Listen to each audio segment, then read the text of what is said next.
जो चाहोगे सो पाओगे। एक साधु घाट किनारे अपना डेरा डाले हुआ था। वह धुनीरामा कर दिन भर बैठा रहता और बीच बीच में ऊंची आवाज में चिल्लाता, जो चाहोगे सो पाओगे।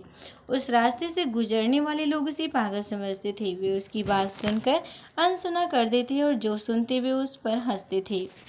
एक दिन एक बेरोजगार युवक उस रास्ते से गुजर रहा था। साधु की चिल्लाने की आवाज़ उसके कानों में भी पड़ी। जो चाहोगे सो पाओगे, जो चाहोगे सो पाओगे। ये वाक्य सुनकर वह युवक साधु के पास आ गया और उसने पूछने लगा, बाबा, आप बहुत देर से जो चाहोगे सो पाओगे चिल्ला रहे हो। क्या आप सच में मुझे वो दे सकते हो जो मैं पाना चाहता हूँ? साधु बोला, हाँ बेटा, लेकिन पहले तुम मुझे ये बताओ कि तुम पाना क्या चाहते हो। बाबा, मैं चाहता हूँ कि एक दिन मैं हीरों का बहुत बड़ा व्यापारी बनूँ।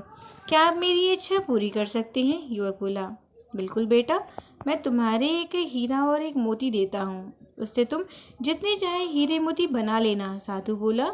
साधु की बात सुनकर युवक की आंखों में आशा की ज्योति चमक उठी। फिर साधु ने उसे अपनी दोनों हथेलियां आगे बढ़ाने को कहा। युवक ने अपनी हथेलियां साधु के सामने कर दी। साधु ने पहले उसकी एक हथेली पर अपना हाथ रखा और बोला, बेटा, ये इस दुनिया का सबसे अनमोल हीरा है। इसे समय कहते हैं। इसे जोर से अपनी मुट्ठी में जकड़ लो। इसके द्वारा तुम जितने चाहे उतने हीरे बना सकते हो। इसे कभी अपने हाथ से निकलने मत देना। फिर साधु ने अपना दूसरा हाथ युवक की दूसरी हथेली पर रखकर कहा, बेटा, ये दुनिया का सबसे कीमती मोती है। इसे धैर्य कहते हैं। जब किसी कार्य में समय लगने के बाद भी वांछित परिणाम प्राप्त ना हो तो इसे धैर्य नामक मोती को धारण कर लेना। यदि यह मोती तुम्हारे पास है तो तुम इस दुनिया में जो चाहो वो हासिल कर सकते हो।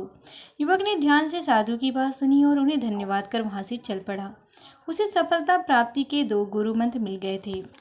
उसने निश्चय किया कि वह कभी अपना समय व्यर्थ नहीं गंवाएगा और सदा धैर्य से काम लेगा।